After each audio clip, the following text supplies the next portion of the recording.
I don't want a sound to pretend that it's a bucket, or that it's a president, or that it's in love with another sound.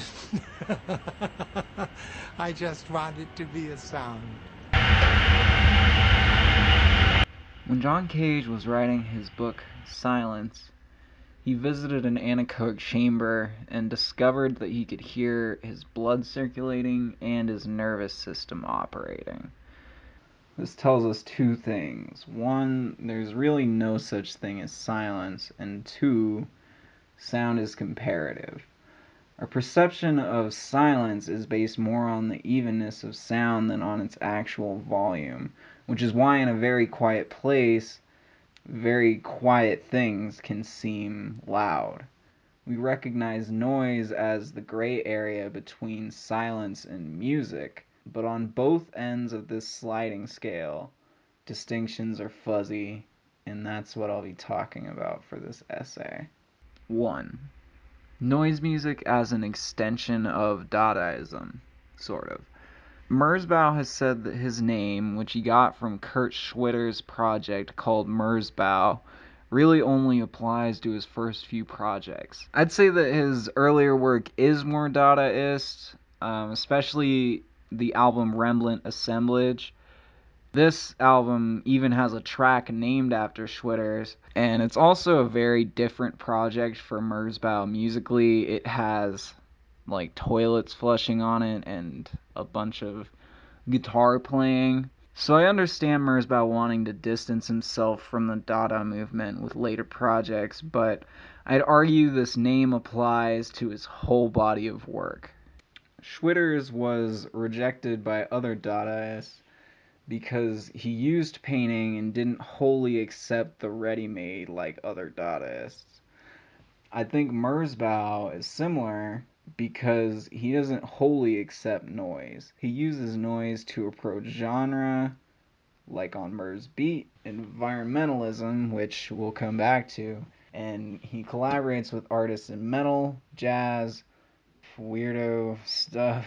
So he never fully rejects or embraces either noise or music. Schwitters used nails to make his paintings into something other than painting. He saw it more like a type of architectural poetry where the arrangement of the same paintings could produce different meanings. Instead of rejecting painting completely, he found a new way to think about it. Merzbow often works with natural source material to make his noise, like Frog Plus and Dolphin Sonar, while noise music in itself is somewhat a rejection of the natural. This is very Dadaist in the way it encourages us to look at non-music as music, but it's musical in that these sounds are carefully composed. 2. Lack of pattern is actually very difficult. The amplification and arrangement of the sounds in a Merzbow song shows it as something made by Merzbow, which is something that noise music would seem to reject on the surface, at least if noise is anti-music or anti-art. The Dada movement composers sometimes sought to create music that would remove any trace of the artist.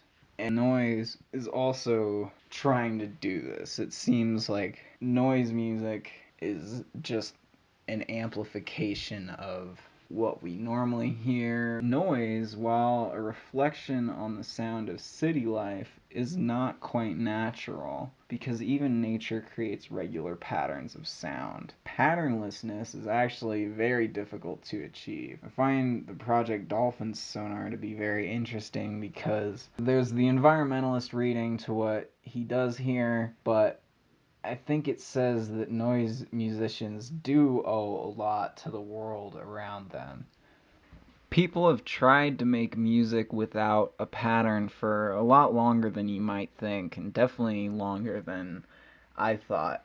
Arnold Schoenberg was known in part for his mathematical approach to music, and he spent a lot of time trying to make music that didn't commit to any pattern. He developed the 12-tone row, which used math to make music that didn't commit to any key. Schoenberg is known as a pioneer in atonality, but he wrote many books on classical tonality, and a lot of his music had a very conservative touch to it. It wasn't until the 2010s when the United States Navy discovered that their sonar ping could be confused with its echo that a truly unpatterned sequence of notes would be developed.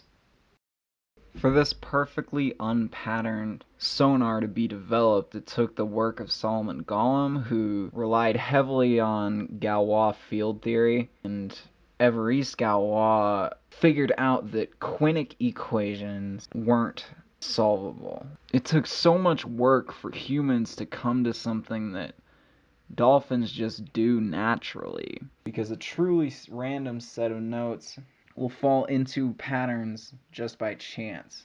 And I don't see Merzbow behind the scenes doing equations to make his music jarring, but it takes a lot of thought to establish a musical pattern and then break it in a way that doesn't allow the listener to settle. With this environmentalist reading of the project, it seems to comment on how the industrial noise has overtaken natural noise. 19th century Western musical theory established a distinction between music and natural sound. Fuck that shit! Where Western music sought to distill music of its natural qualities, 19th century Japan was doing the opposite. They were thinking of ways to obscure the musical instruments that the Western world was using to make pure tones. When we pair this with Japan's move toward industry, it isn't as difficult to see the work of Merzbow as an amplified reflection of Tokyo's natural noise. In the case of dolphin sonar, it's a protest of the whaling industry, but also of the utilitarian use of these simulations of sound that have beached whales and drowned out the natural sonar of dolphins. 3. Noise as an architecture. We tend to think about sound in spatial terms because it's easier for us to understand. Considering this, I think that Merzbow is a perfect name for a noise project. Schwitters put many things in the Merzbow, including a large sculptural organ, the death mask of his firstborn son, mirrors that allowed him to see people on the street without looking through the window. He even put pieces of his skin and jars of his own urine throughout the house. Yeah, what you do. While music is a medium of time and not space, we often use spatial metaphors to describe it, like the label soundscape or noise wall. If a song is a house, then some real cookie cutter shit is like a tract home, and it'd be fine to live in, but they all look the same, and if you look inside, they are all pretty much full of the same things. Pure noise is unlivable according to the noise wall definition. But in the range of music and architecture between these two extremes, we have both Merzbow and Merzbow. The space of a song can change in size, be cut into, be filled with different sorts of things. Merzbow has put everything from flushing toilets to frogs in his noise. Merzbow, at least lately, has been collaborating with a lot of artists from a wide variety of genres. I think this works just because of the ability of his music to frame something else. This is one way that we can define noise. Noise isn't primary, it frames something else. Merzbow has done soundtrack work in the past, and there are no shortage of noisy or electronic music scores. People are more willing to see music as a frame when it frames something visual, and many people use noise just to frame their daily lives, like calming white noise. Merzbow's collaborations show us that noise can also house sound. Returning to the way we define noise, at some level there is always sound. Noise is defined more by the way it breaks patterns than by sheer volume. Noise, by definition, doesn't make sense, but this doesn't mean it's random, since randomness presents predictable patterns. Noise has to not make sense with intent. The amount of noise in a song determines how large of a space the creator has to put their things in, but sometimes they can cut into the walls and hide secrets and frogs.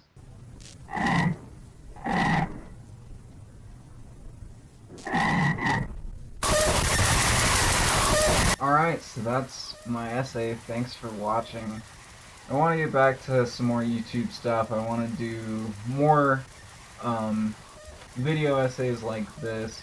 Not as much of like music reviews, just analysis of different things. I want to talk about music more than I want to just be like, oh, check this out, it's good, and only have that to say. I did a couple of short animations, and I'd like to do more in this style.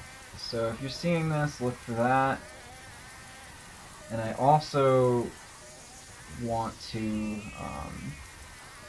mix in video essays like this, not as much sticking to any one topic as just like using whatever I talk about to get to an idea. Like, I don't want to talk about anything if I don't have a reason to be talking about it. Thanks for watching.